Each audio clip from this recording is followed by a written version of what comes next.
اس وقت اسلام اور کفر کا مقابلہ بڑی شدت سے جاری ہے۔ اس مارکے کے بہت سے پہلو ہیں۔ آج یہ مارکہ اس انتہا پر پہنچ گیا ہے کہ اللہ کے دشمنوں نے نبی آخر الزمان صلی اللہ علیہ وسلم کی ذات کو نشانہ بنا لیا ہے، مسلسل گستاخیاں کر رہے ہیں۔ نبی کریم صلی اللہ علیہ وسلم کی شان میں گستاخی کرنے والوں کے بارے میں اللہ تعالیٰ نے فرمایا، ان الذين يؤذون الله ورسوله لعنهم الله في الدنيا والآخرة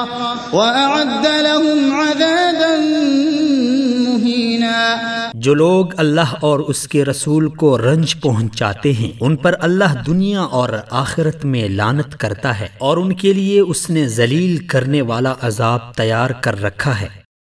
اس سے ثابت ہوتا ہے کہ گستاخی کے مرتکب افراد کو اللہ تعالیٰ اس دنیا اور آخرت دونوں میں عذاب سے دوچار کر دیتا ہے۔ یہی وجہ ہے کہ جب کسی نے بھی پیارے نبی صلی اللہ علیہ وسلم کی شان میں گستاخی کی ہے، زمین اس کے لیے تنگ کر دی گئی ہے۔ حال ہی میں ہالینڈ میں اسلام مخالف ملعون گیرٹ وولڈرز نے گستاخانہ مقابلوں کے انعقاد کا فیصلہ کیا ہے، جس کے بعد ملعون کے لیے زندگی گزارنا مشکل ہو چکا ہے۔ حالیہ رپورٹ کے مطابق مخالف ڈچ سیاستدان اور رکن پارلیمنٹ گیرٹ وولڈرز کی حفاظتی حراست کو 10 دن مکمل ہو گئے ہیں، جبکہ ہالینڈ کی حکومت نے گستاخانہ خاکوں کے مقابلے کے اعلان پر اس کی سیکیورٹی مزید بڑھا دی ہے۔ اس سلسلے میں ہالینڈ کی حکومت نے دعویٰ کیا ہے کہ گیرٹ وولڈرز کی حفاظتی تنہائی کو ختم کرنے کا کوئی ارادہ نہیں ہے اور متنازع رکن پارلیمنٹ بدستور حکومتی سیف ہاؤس میں قید رہے گا۔ برطانوی میڈیا کے مطابق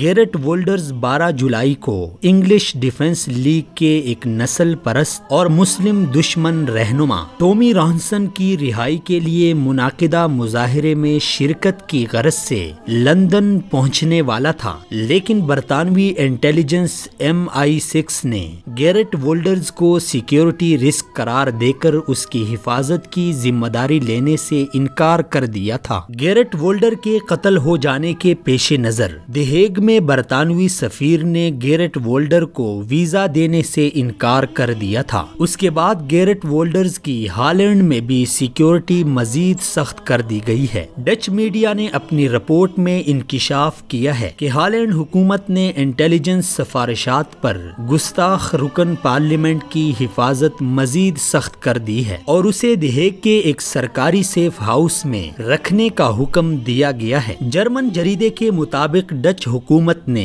10 دن حفاظتی حراست اور پولیس پروٹیکشن پر کروڑوں یوروز خرچ کیے ہیں۔ امریکی جریدے واشنگٹن پوسٹ نے انکشاف کیا ہے کہ گیرٹ وولڈرز کو اس کی بیوی کے ساتھ ملاقات کرنے سے بھی روک دیا گیا ہے اور اس کی بیوی کو ہدایات دی گئی ہیں کہ وہ سیکیورٹی خدشات کو مد نظر رکھتے ہوئے سیکیورٹی حکام کے ساتھ تعاون کریں۔ ایمرجنسی کام کی صورت میں ہفتے میں شوہر کے ساتھ محض 1 گھنٹہ ملاقات کر سکتی ہے، لیکن اس کے لیے بھی 1 دن پہلے درخواست دینا ہوگی اور ملاقات کے لیے سیف ہاؤس سے متصل اسکریننگ روم میں تنہا آنا ہوگا۔ اس ضمن میں ہالینڈ حکومت نے گیرٹ وولڈرز کو متنبہ کیا ہے کہ وہ گستاخانہ خاکوں کے مقابلے کے انعقاد پر نظر ثانی کریں، جبکہ ڈچ حکومت نے گستاخ کا یہ مطالبہ بھی رد کیا ہے کہ گستاخانہ خاکوں کو پارلیمنٹ پر اویزاں کیا جائے۔ ڈچ میڈیا کے مطابق گیرٹ وولڈرز کو پولیس حکام کی جانب سے ایک بیگ بھی دیا گیا ہے جس میں سرخ اور بھورے رنگ سمیت کئی اقسام کے نقلی بالوں کی وگ موجود ہیں۔ کئی اقسام کی ٹوپیاں، چشمے،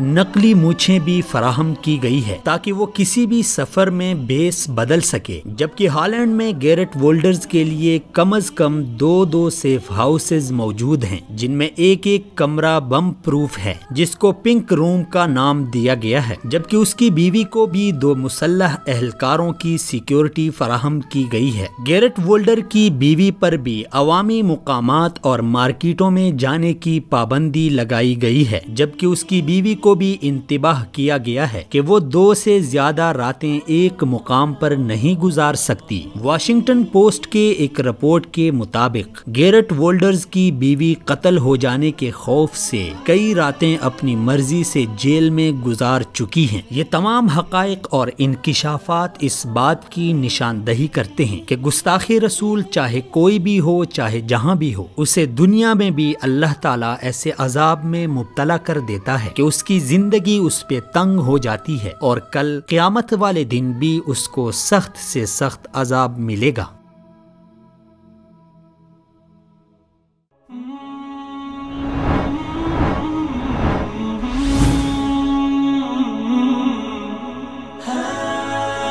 دنیائے اردو کا درخشاں ستارہ وصال اردو۔